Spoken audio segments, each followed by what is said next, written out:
본문의 말씀을 중심으로 예수 부활의 증인된 삶, 이와 같은 제목으로 은혜를 나누고자 합니다.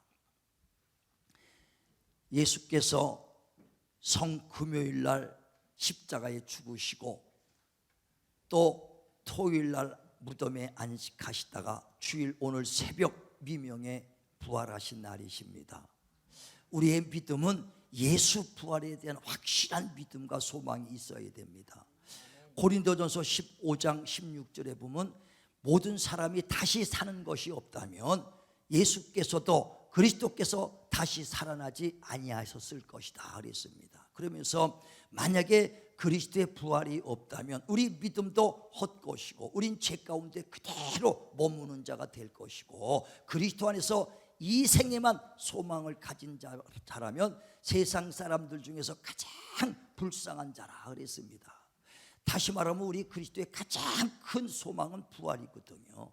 근데 예수께 부활하지 않았다면 우리 모든 믿음도 헛것이고 만약에 예수 부활하지 않았다면 우리 죄를 담당하시고 주님이 죽으시고 부활했는데 우리 죄도 그대로 머물고 우린 죄 때문에 멸망할 수밖에 없다 걸 말하는 것이죠. 그래서 우리가 정말 부활에 대한 소망을 확실히 가지되 우리 부활의 모습을 어떤 모습이냐, 예수가 부활의 첫 열매이기 때문에 예수 부활하신 그 모습을 잘 알면은 우리도 그와 같이 부활할 것이라는 거예요. 지난주에 말씀한 것처럼 예수께서 베드로전서 3장 18절에 말한 것처럼 육체로는 죽임을 당하시고 영이 살아나셨다는 겁니다. 근데 영이 혼백으로 돌아다니는 것이 아니라 3일 만에 영이 부활하셨는데 뼈와 살이 있는 똑같은 신령한 몸으로 부활해서 영생할 것이라는 겁니다. 근데 그 신령한 몸은 처음에 있었던 우리의 육체의 흙에서 나온 몸과 달리 영이 뼈와 살이 있는 몸이기 때문에 영생한다는 겁니다. 그래서 우리의 고린도서 15장에 보면 44절에도 육체의 몸이 있는 것처럼 영의 몸이 있느니라. 우린 영의 몸으로 똑같이 우리도 육신은 죽고 영이 살아나고 주님이 오실 때 부활하셔서 뼈와 살이 있는 신령한 몸으로 주님과 똑같은 모습의 부활이 있는 걸 믿으시길 바랍니다. 그래서 부활의 철매의 첫 열매는 예수 그리스도요, 그 다음에 예수께서 재림할 때에 그 믿음을 갖고 있는 자들이 함께 부활할 것이다. 우리 주님 오실 때까지 끝까지 믿음 갖고 믿음 지키길 바랍니다. 그래서 바로 주님께서 우리의 부활의 그 소망을 주셨기 때문에 정말 우리 믿는 사람들의 확실한 그 부활의 소망, 부활에 대한 확신을 가져야 돼요. 우리 믿음의 선진들이 부활에 대한 확신과 소망이 있었기 때문에 하나님이 일하고 복음 전하다가 많은 숱한 고난도 받고 핍박도 받아도 견디고 십자가의 그 돌을 지고 가는 것은 바로 부활의 소망이 있기 때문에 지금 순교자의 길도 갈 수 있는 것은 부활의 소망이 있기 때문인 걸 믿으시길 바랍니다. 근데 많은 현대 교인들은 예수 믿다가 정말 그 형제들한테 이웃에게 많은 사람이 핍박받아 버리면 신앙도 놓쳐버려요. 어려움 당한다, 물질에 어려움 당하고 환경에 어려움 당하고 내 생각대로 뭐 되는 게 없으면요 신앙 버립니다. 왜? 부활의 확실한 확신과 소망이 없기 때문에. 우리 오늘 부활에 대한 확실한 소망 가지시길 주의 이름으로 축원을 드립니다. 바울이 그렇게 복음 전하다가 얼마나 핍박받습니까? 성경에는 복음 전하다가 40에 하나 가마매를 5번이나 맞고 3번 태창에 맞고 깊은 옥에 갇히고 굶주림과 추위와 잠 못 잔과 동족의 위험, 형제들의 위험 얼마나 많이 받았는지 모른다는 거예요. 그런 가운데서도 끝까지 신앙을 지켰던 건 부활에 대한 소망이 있었기 때문에 그랬다는 겁니다. 요한도 그 밤못섬에서 이제 붙잡혀서 거기서 유배당합니다. 밤못섬에서 그렇게 고난받습니다. 그런 가운데서 끝까지 신앙 지킨 건 뭐냐? 부활 소망 때문에. 그래서 바울도 어찌하든지 부활에 이르러 부름의 소망, 부름의 상 받기 위하여 달려가노라. 우리 확실한 부활의 소망 갖길 바랍니다. 그런데 왜 이렇게 요한이나 바울 이런 사람들이 부활의 확실한 소망을 가졌냐면요, 예수님이 자기 눈에서 부활한 걸 봤기 때문에 그래요. 확실히 부활한 걸 예수님의 부활을 봤기 때문에 그랬습니다. 그래서 고린도전서 보면 15장 3절에 성경에 말씀한 대로 그리스도께서 우리 죄를 위하여 죽으시고 성경에 기록된 대로 3일 만에 부활하셨으니 게바가 직접 곧 베드로가 눈으로 봤고 12 제자도 부활하신 모습을 봤고 그리고 500 형제들도 예수님의 부활한 걸 봤다는 거예요.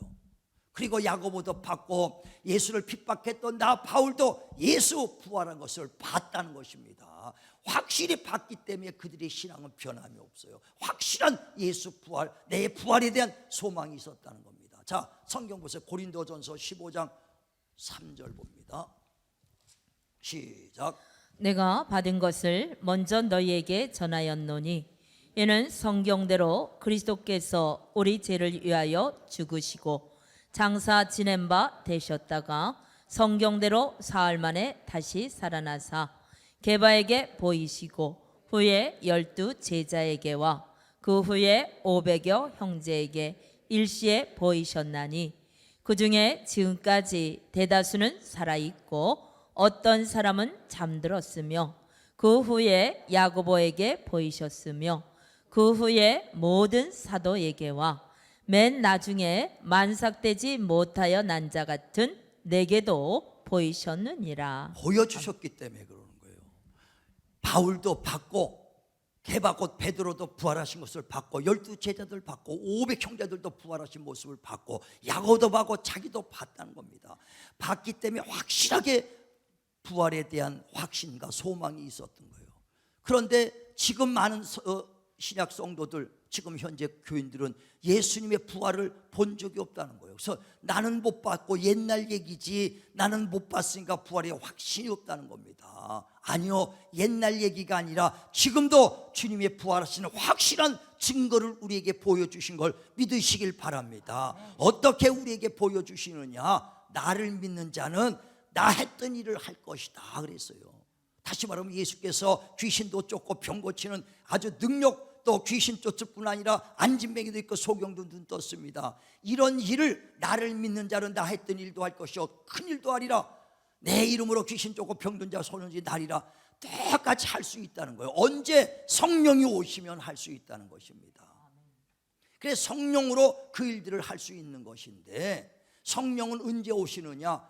예수께서 십자가 죽으시고 부활하시면 아버지께 가면 그때 성령을 보내주시겠다는 거예요. 그러니까 성령이 오셨다는 것은 예수님이 부활하셨다는 증거입니다. 다시 말합니다.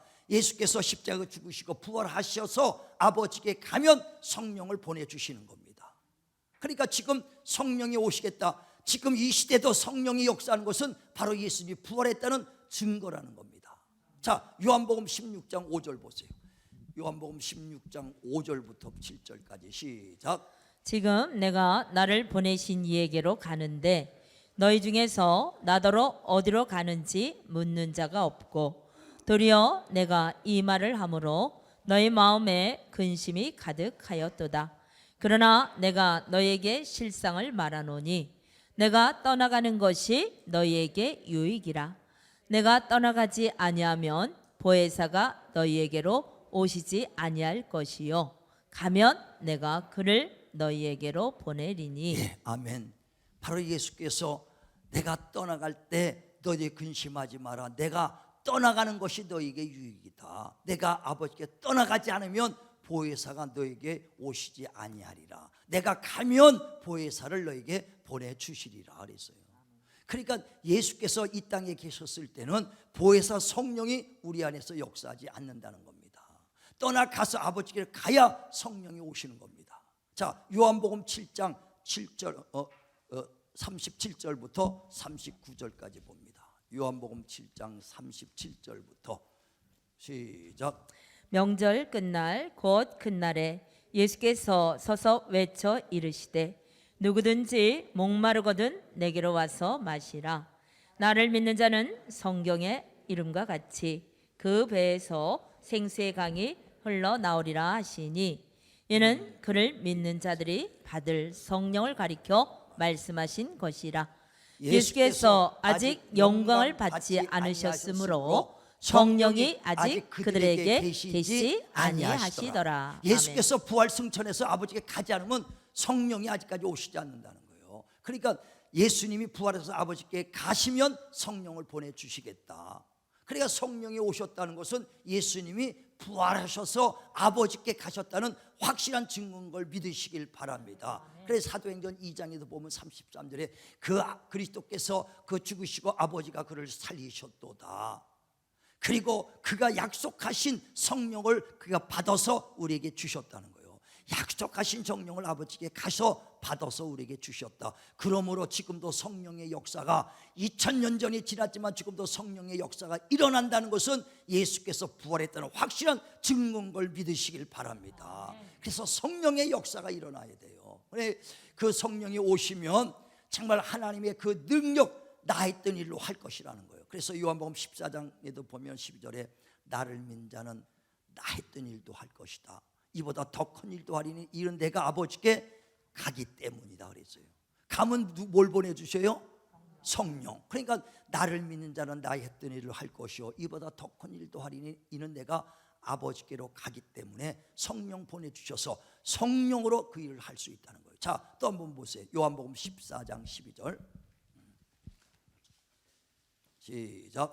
내가 진실로 진실로 너에게 이르노니 나를 믿는 자는 내가 하는 일을 그도 할 것이요 또한 그보다 큰 일도 하리니 이는 내가 아버지께로 감이라. 예, 아버지께로 가기 때문에 나 했던 일도 할 것이라는 것입니다. 예수께서 귀신 쫓고 병 고치는 일도 오직 성령으로 하는 거거든요. 마태복음 12장에도 보면 28절에 성령으로 귀신을 내쫓으면 하나님의 나라가 임했느니라. 그 권세와 권능 있는 이런 병 고치는 것 오직 성령으로만 할 수 있다는 것입니다. 그러므로 내가 아버지를 가면 성령을 너에게 보내주니 성령 받은 자들은 누구든지 할 수 있다. 그래서 나를 믿는 자는 내 이름으로 귀신도 쫓고 병든 자에게 손을 쥔 날이라고 마가복음 16장 17절에 말씀하는 것처럼 모두가 성령으로 말미암아 예수 증인이 되길 주의 이름으로 축원을 드립니다. 뿐만 아니라 성령이 오시면 그 말씀들이 다 생각난다는 거예요.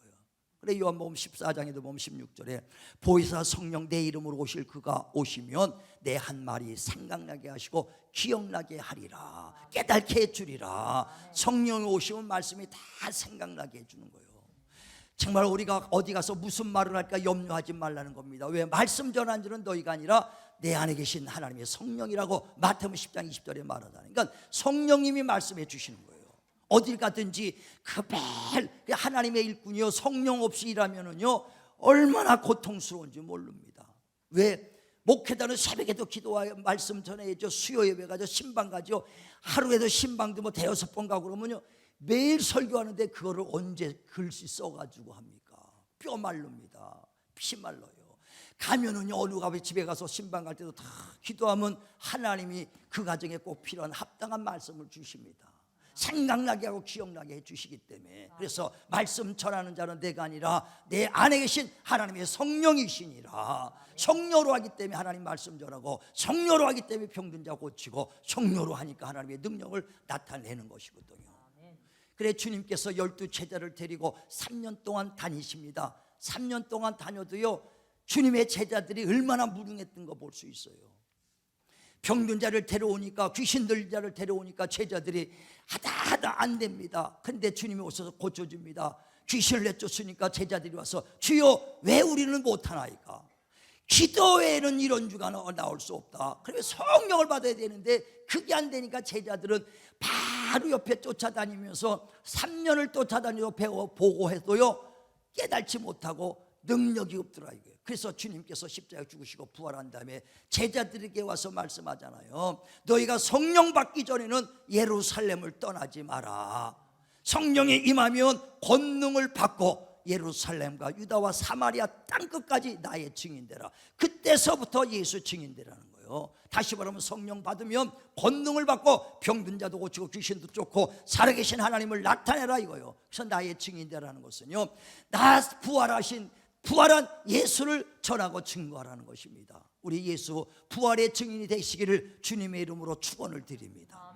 그래 예수께서 제자들에게 성령 받기 전엔 떠나지 말고 성령 받으라고 말합니다. 그리고 난 다음에 그들이 마가다락방에서 간절히 열흘 동안 아주 기도하고 전심으로 기도해서 성령을 받고 나니까 그렇게 겁이 많아서 마가다락방에 숨어서 덜덜덜 떨었던 그 제자들이 다 압력을 얻고 막 나와서 자기들을 핍박하고 자기를 옥에 갇히려는 사람들 앞에 나와서 그들을 향해서 막 설교하지 않습니까? 너희가 죽인 예수 하나님이 살리셨다. 그가 바로 우리의 하나님의 아들이요 우리의 구원자가 되신다고 강하게 얘기하니까 그들을 억압하고 그들을 잡아들이려고 했던 그들이 데려와서 그럼 우리가 어찌하리요? 우리가 바로 바리새인들과 유대인들이 예수님을 십자가 죽였는데 그들에게 막 선포하니까 그들이 그럼 어찌할꼬? 형제들이여 우리가 어찌할꼬? 우리가 그를 예수를 죽이는데 앞장섰는데 우리가 어찌하냐? 그가 그리스도의 하나님의 아들이라면. 그러니까 각각 회개하라. 그리고 죄사함을 받아라. 그러면 하나님께 성령을 선물로 주시리라. 그 설교에 많은 사람이 회개하고 주님 앞에 나왔다는 것입니다. 이와 같이 정말 예수께서 그 성령을 주신 다음 받은 다음부터 제자들이 담대하게 나가서 예수 부활의 증인이 되는 거예요. 자, 한번 보세요. 사도행전 2장 31절. 사도행전 2장 31절부터 시작. 미리 본거로 그리스도의 부활을 말하되 그가 음부에 버림이 되지 않고 그의 육신이 썩음을 당하지 아니하시랴 하더니 이 예수를 하나님이 살리신지라. 우리가 다 이 일의 증인이로다. 아멘. 다 이 일의 증인이요. 바로 주님께서 부활하신 다음에 성령이 임하며 권능을 받고 다의 증인되라고 그랬어요. 예수님의 부활의 증인되라고 말하는 거거든요. 주님의 제자들이 성령 받고 나서부터 담대히 나가서 하나님 말씀을 전하면서 너희가 죽인 예수 하나님이 살렸다. 그가 곧 하나님의 아들이다. 그리스도다 하면서 그가 살아계시다 담대히 전하는 거거든요. 바로 그 일에 증인되기 시작하는 겁니다. 또 그들이 나가서 이제 미문에 그 예루살렘 미문이라는 성에 올라갈 때 안진뱅이가 그를 쳐다보죠. 그때 그 안진뱅이는 거기서 구걸을 하고 있습니다. 구걸을 하는데 베드로와 요한이 지나가다가 그를 보면서 이렇게 보니까 구걸하던 자가 그를 쳐다보면 뭔가 얻을까 하고 쳐다봅니다. 그때 베드로가 말하죠. 금과 은은 내게 없지만 내 안에 있는 예수 그리스도의 이름으로 걸어라 하고 말하니까 안진뱅이가 그 자리에 벌떡 일어나더라 이거예요. 그러니까 사람들이 야 엄청난 능력이다 하고 그 베드로에게 모여서 베드로를 막 칭송하려고 그러니까 베드로가 말하기를 내 개인의 경건과 능력으로 한 것이 아니라 너희가 죽인 예수 하나님이 살리셨다. 그가 곧 온전히 우리 하나님의 아들이여 그리스도다. 그 이름으로 이 사람이 일어난 것이다 하고 예수 부활의 증인되는 거예요. 예수 부활의 증인 되시길 주의 이름으로 축원을 드립니다. 자, 또 보세요. 사도행전 3장 14절부터 다 그 부활의 증인 되는 거예요. 시작. 너희가 거룩하고 의로운 일을 거부하고 도리어 살인한 사람을 놓아 주기를 구하여 생명의 주를 죽였도다.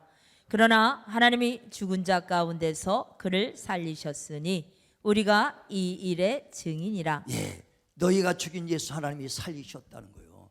성령으로요. 지금 2000년 전에 많은 자들은 그 예수께 부활한 걸 눈으로 봤으니까 부활에 대한 확신과 소망 가졌어요. 지금은 부활을 본 적이 없지만 성령으로 예수 살아계신 것을 확실히 증거하는 거거든요. 저와 여러분도 성령을 받으시고 예수 부활의 증인 되시길 주의 이름으로 축원을 드립니다. 그래 오늘 본문에도 그 예수를 막 전하고 증거했더니 바리새인들과 유대인들이 그들을 잡아다가 예수 전하지 말라는 거예요. 왜? 자기네가 예수를 죽이고 자기네가 예수 죽이는데 앞장섰는데 그가 부활하시고 하나님의 아들이여 그리스도라니까 얼마나 마음이 괴롭습니까? 그러니까 그를 잡아다가 옥에 가둬놓고 그 베드로와 그 요한 제자들에게 예수를 증거하지 마라 하면서 막 때립니다. 그때 이전 같으면 두려워서 덜덜덜 그 매 맞고 떨었을 텐데 성령 받고 나니까 담대해지니까 그들 앞에서도 큰 소리로 내가 하나님 앞에서 너희 말 듣고 내가 예수를 증거하지 않을 것이냐 아니면 하나님 앞에서 하나님 말씀을 들어야 될 것이냐 판단해봐라. 내가 보고 듣고 배운 바를 어찌 말하지 아니할 수 있겠느냐. 예수님이 부활한 걸 내 눈으로 봤다. 귀신 쫓는 거 봤다. 물 위에 걸어가는 거 봤다. 확실히 본 거를 어찌 말하지 아니할 수 있겠는가 하고 담대히 이야기하니까 어쩔 수 없으니까 그들이 옥에서 내려놓습니다. 때려서 보내라. 그냥 때려서 보내더라. 나가자마자 또 막 복음 전합니다. 주님은 부활하셨다. 너희가 죽인 예수 그 하나님이 살리셨다. 계속 부활의 증인되는 거예요. 제자들은 오직 예수님의 증인으로서 부활 증인된 것입니다. 또 오늘 본문에 다시 한번 보세요. 사도행전 5장 30절부터 보세요. 사도행전 5장 30절에 부활의 증인이라고 말하죠. 시작.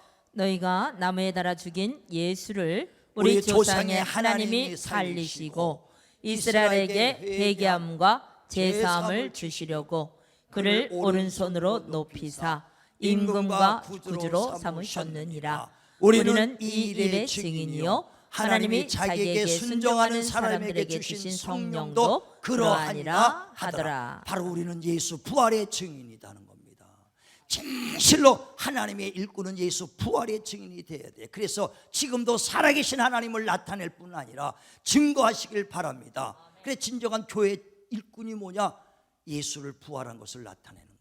그래 골로새서 1장 25절에도 바울이 내가 교회 일꾼 된 것은 하나님의 말씀을 이루어 드리고 만세와 만대로부터 감춰졌던 예수 하나님의 비밀인 예수 그리스도를 나타내게 하려 함이라 그랬어요. 부활하신 살아계신 하나님을 나타내고 하나님 말씀을 이루어 드리는 겁니다. 2000년 전에 있었던 것 치유의 역사 신유회가 그때 끝난 것이 아니라 지금도 하나님은 살아계시다는 겁니다. 주님이 채찍에 맞으셔서 우리의 질병을 담당해 주셨다. 그 말씀을 지금 이루어 드려야 되는 거예요. 그래 하나님의 일꾼은 그 병든 자에게 손을 얹고 병든 자가 일어나게 기도하고 그 말씀을 이루어 드리는 것이 교회의 일꾼입니다. 감추었던 하나님의 비밀인 예수 그리스도를 나타내어 살아계심을 나타내고 증거하는 자가 교회의 일꾼이라는 겁니다. 막 사람 앞에서 자기 의를 드러 이게 일꾼이 아니라 오직 예수 드러내야 되고 말씀을 나타내야 되는 거예요. 자 골로새서 1장 25절 보세요. 골로새서 1장 25절 시작. 내가 교회의 일꾼 된 것은 하나님이 너희를 위하여 내게 주신 직분을 따라 하나님의 말씀을 이루려 함이니라. 이 비밀은 만세와 만대로부터 감춰졌던 것인데 이제는 그의 성도들에게 나타났고 하나님이 그들로 하여금 이 비밀의 영광이 이방인 가운데 얼마나 풍성한지를 알게 하려 하심이라. 이 비밀은 너희 안에 계신 그리스도 신이 곧 영광의 소망이니라. 아멘. 바로 그리스도 그 비밀을 나타내는 것이다 이거예요. 말씀을 이루어지는 것이 교회 일꾼입니다.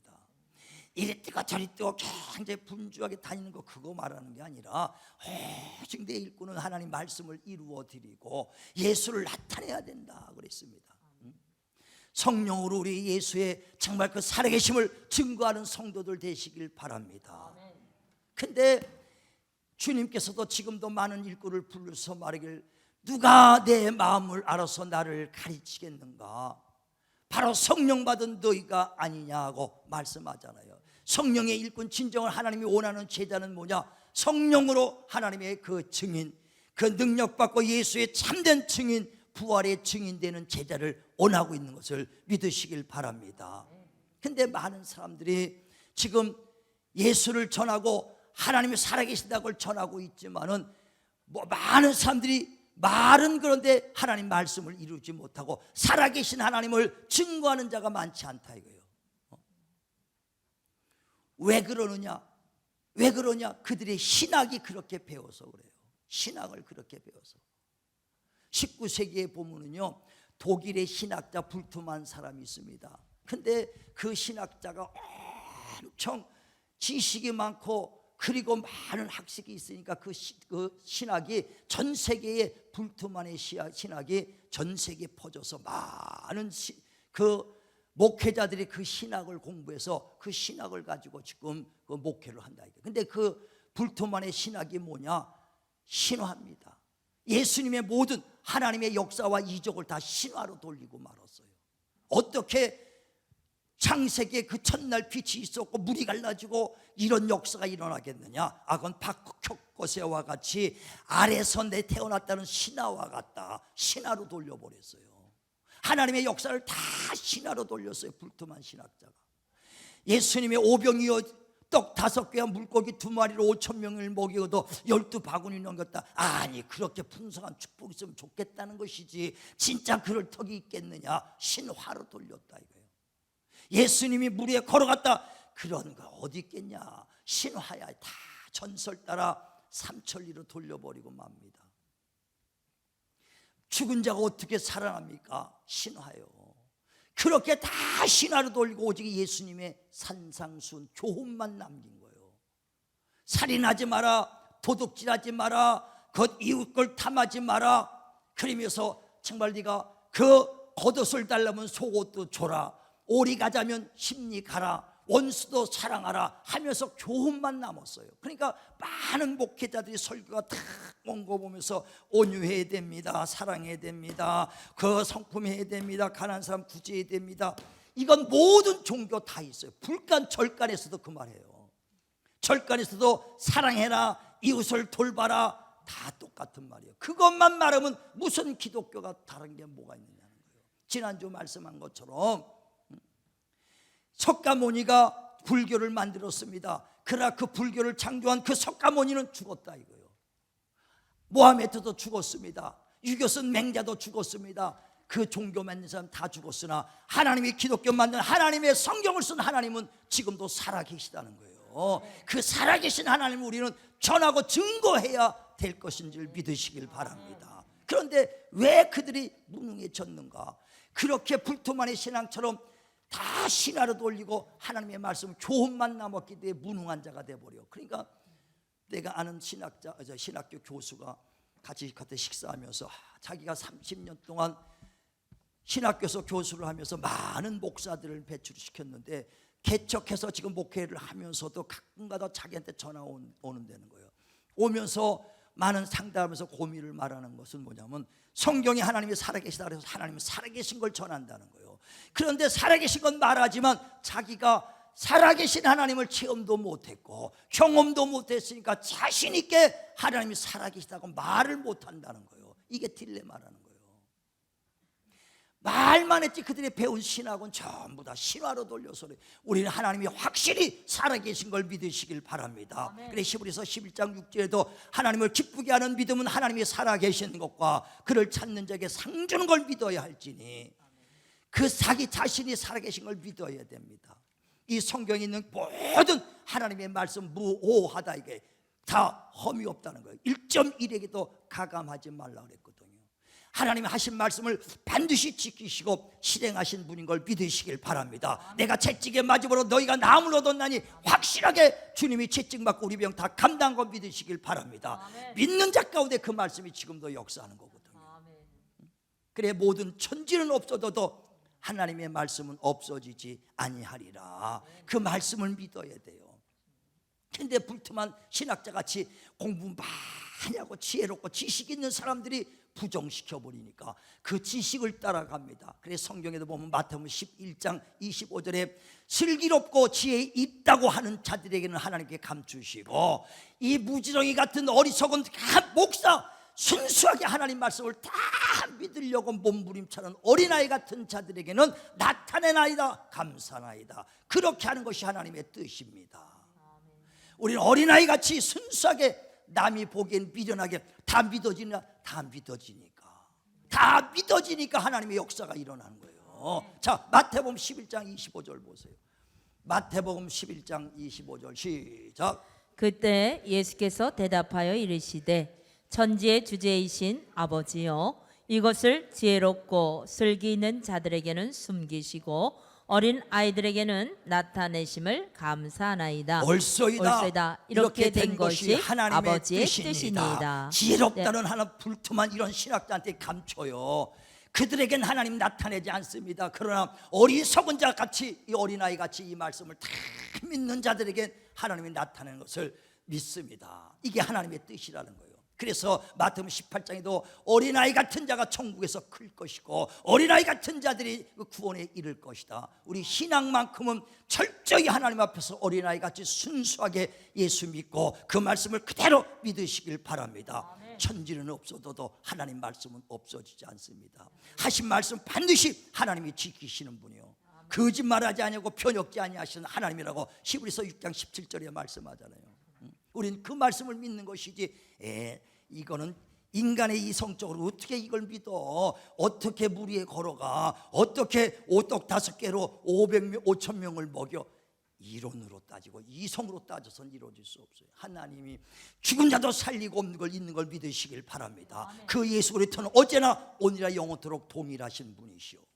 지금도 그 말씀을 믿는 자 가운데서 그대로 말씀의 역사한 걸 믿으시길 바랍니다. 그러므로 나는 치료하는 하나님이다. 아멘. 그 치유의 역사를 여러분 믿음으로 경험하시길 바랍니다. 그리고 하나님이 살아계시다는 것을 전하시길 바랍니다. 저도 그 병 들었다가 예수 믿고 치료받고 난 다음에 야, 하나님이 살아계시구나, 하나님은 치료하는 하나님이구나 경험하니까 담대히 나가서 지금까지도 하나님은 살아계시다, 하나님은 치유의 하나님이시다 담대하게 전하고 있는 거예요.